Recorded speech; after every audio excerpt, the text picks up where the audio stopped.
Hello everyone and welcome to Unfiltered. My name is Matthew and today we're going to review Queer as Folk. Now, I don't have many people to talk about the show with, so I decided to do a review on the show. Hopefully you'll put some comments, you'll like what you see and you subscribe, and we'll get to interact and talk more about the series. If you like this video, hopefully we'll be able to do more reviews based on your feedback. So, I was really excited to actually start watching Queer as Folk, and the reason why I actually subscribed to Peacock was to actually finish the series. Now, my first subscription to Peacock comes with a free 6 months, and it's the ad-free version, or should I say the ad version, which is $5. So I'm really excited to see how this show kind of changes from what we know and also keeps things, fresh in what, the previous series have done. So, in regards to this, I'm sorry, I'm looking at my notes over here. We are introduced to a different setting for the show, which is set in New Orleans, which I really find interesting. That's not your, typical settings of New York, and I'm from New York, but it's nice to see, another place. Get to see where the characters are going to be able to interact, get a fresh take. You do have some familiar things here, which are like Babylon, which we'll get more to. And then we're introduced to our first character, which their opening scene in the very first frame of the episode is guys dancing, which is very similar to the Showtime series, that visual that we're used to. And we're introduced to Brody. Now, Brody, we get to know more about through his interactions with other characters in the series. And we do learn that Brody has dropped out of medical school and that he seems, a little bit more free-spirited. His first opening scene is that he's having intercourse with a guy. So, from my initial impression is that, oh, this is similar to Brian. But lots of the characters, as you go through the series, they do have their placements that have familiarity with the Showtime series and those characters. But there's a different twist for each of the characters and flavor that they bring to the series. So, Brody then interacts, and when he goes to his parents' house with Brenda, who's played by Kim Cattrall, and then Winston Belmont, played by Ed Begley Jr. And for Ed Begley Jr., I remember him from She-Devil, where that movie Roseanne and Meryl Streep. And we don't get much really interaction or dialogue from him. And I think that's intentional because Brody probably doesn't have a good relationship with his father. But Brenda, we do get to see a little bit from her where she's quick-witted. She seems like she doesn't take any bull crap. And from there, we also get, a little perspective of how they live. They have a very nice place. So obviously it looks like Brody went to a very nice school. And then we're also introduced to Julian, who's played by Ryan O'Connell, and I'm very excited for his addition to the series to bring another perspective, rather, than the same cookie cutter image that we're used to. So with Ryan O'Connell, if you don't know him, he is from a TV show or Netflix series Special. That's how I was first introduced to him on Netflix, and he plays a character who's gay and has CP, just like the actor. And what's very funny about the introduction to the very first episode is that Ryan O'Connell's character in Special is hit by a car. He goes through his first job. He's reluctant to share that he has CP, and they assume that he has a limp because he was hit by a car. And he just goes with the lie. And then you get introduced to his coworker, who was very funny as well. I really like that series, so I'm really excited to see what Ryan and the TV show has to bring, Queer as Folk, has to bring for Julian, the character himself. So we don't get much to learn about this character, but obviously we're probably going to get to learn more about the later episodes. And just as a side note, you can actually catch the first season in its entirety of the new original series on Peacock. So that is really great. So your subscription, if you subscribe for 6 months, it allows you time to binge watch, the show, and then also catch other things on Peacock as well. So, from Julian, I should say, we are then introduced to Ruthie. Brody goes to her house. We see that Ruthie's very excited to see Brian. With the character of Ruthie, as played by Jesse James Cattell, who is also starring in a recent episode of Strange New Worlds, the Star Trek series on Paramount Plus. What's really great is that we get to see a trans actor and character and strange, actually, I should say character, kind of explore the gender roles in Strange New Worlds and also, of course, Queer as Folk as well. Check it out, Strange New Worlds, if you're really into sci-fi and Star Trek. Ruthie gets to play a guest, or I should say Jesse gets to play a guest role there that is going to be utilized later on in the series. But back to Queer as Folk, that's why we're here, is so we get to explore Ruthie, and I really like, kind of what Jesse brings to the character. Ruthie has this side, which she's in her professional life a teacher, but outside of there, she's like very carefree. Through her interaction with her partner Shar, you get to see that she's very devoted. Well, I should say not very devoted to her relationship, but when Brody comes, it becomes like a contest, I guess, mentally between Brody and Shar.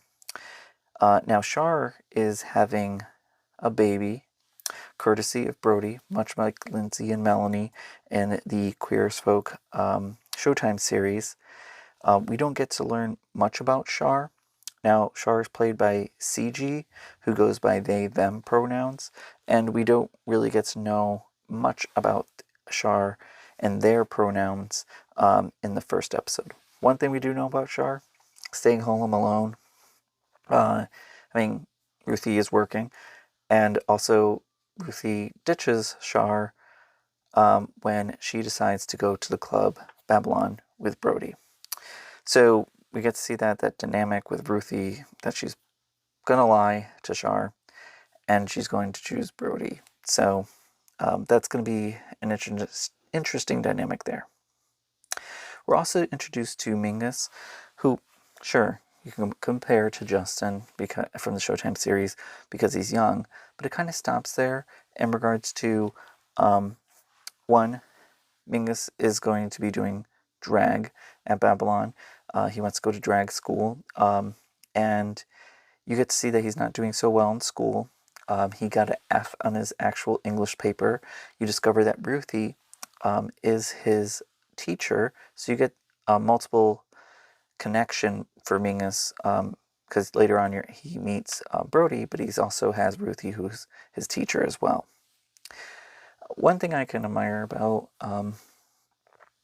Mingus is that, he is, sure who he is as far as, he's, style, and that he wants to do drag.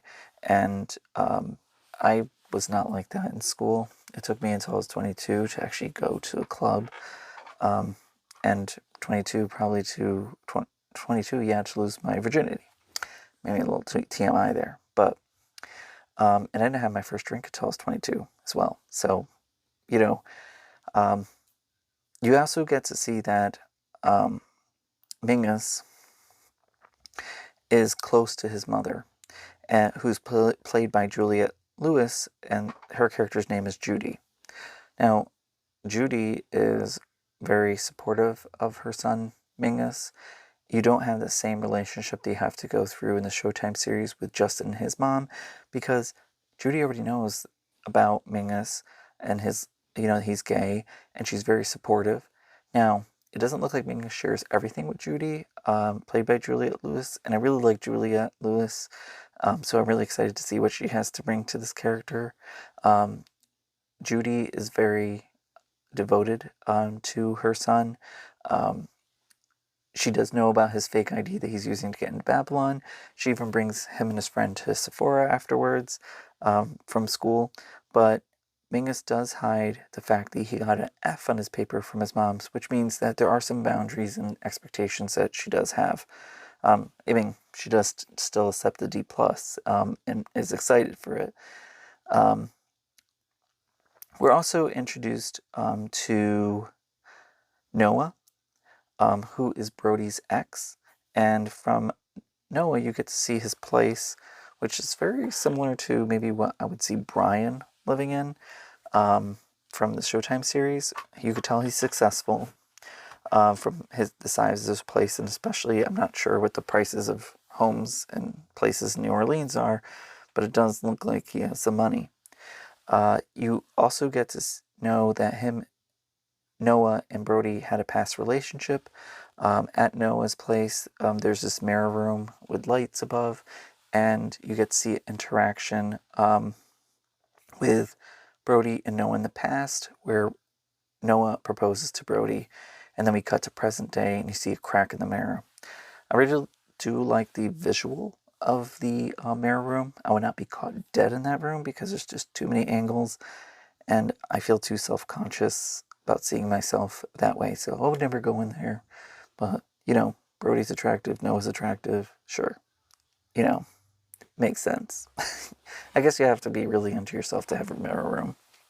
I avoid mirrors a lot, but I have to get ready, for work, but so I can't completely avoid them.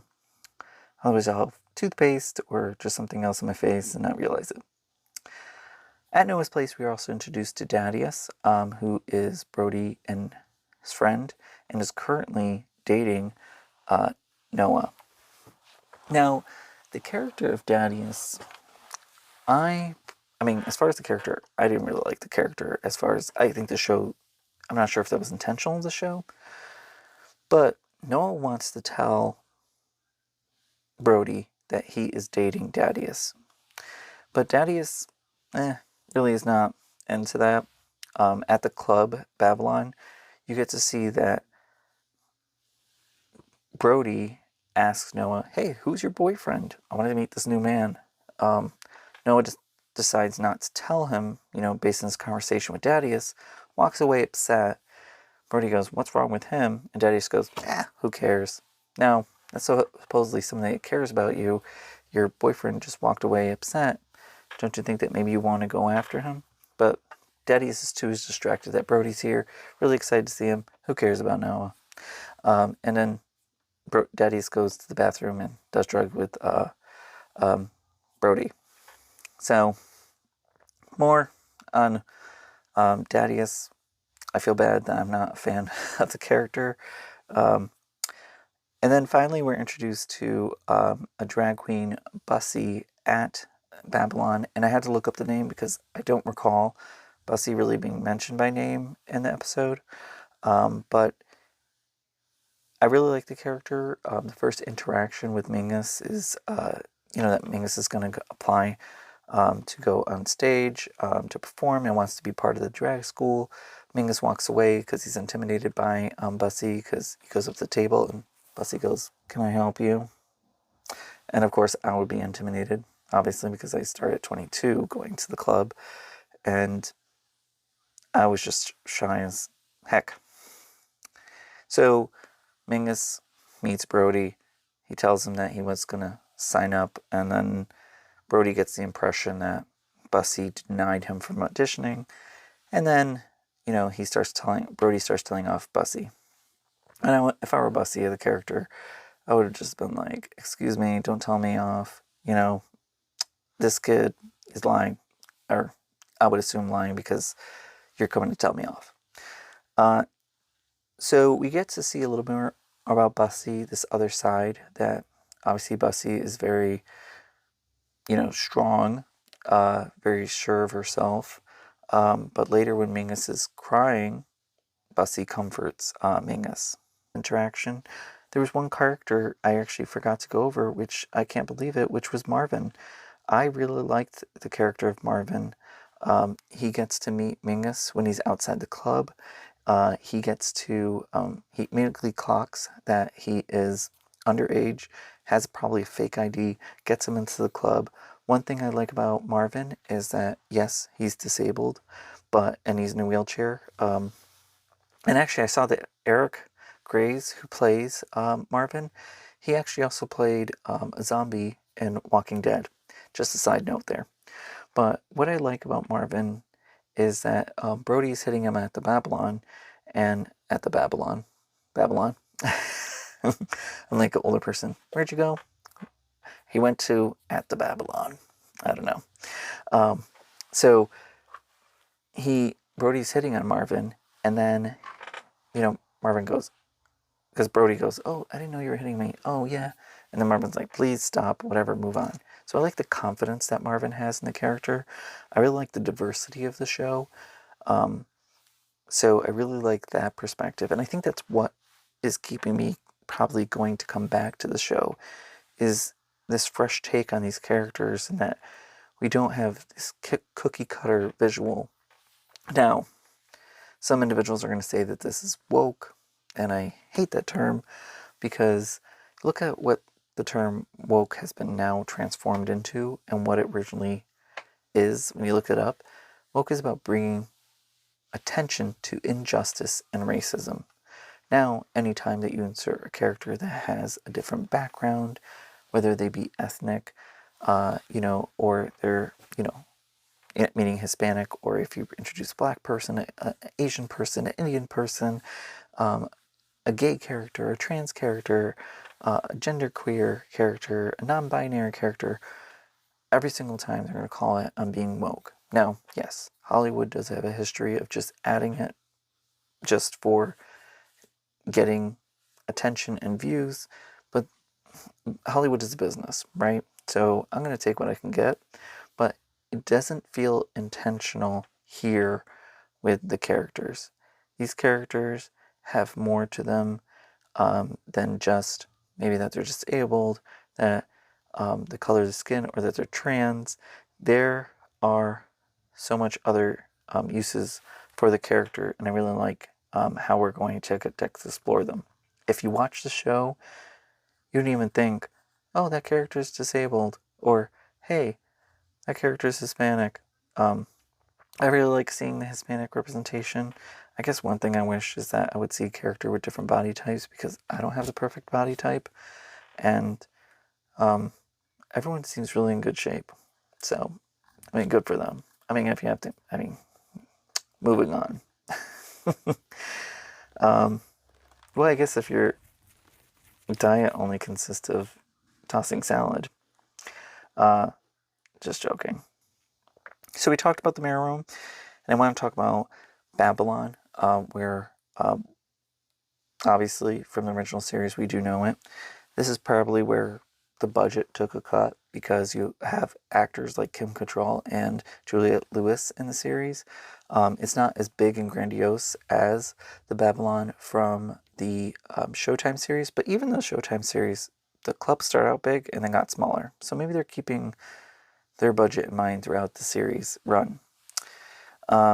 So with Babylon, this is where it gets controversial, because I read articles and I was surprised to see the controversy, but it does make sense, where they are talking about that the events that take place, and I just want to give a trigger warning for anybody before we talk about this.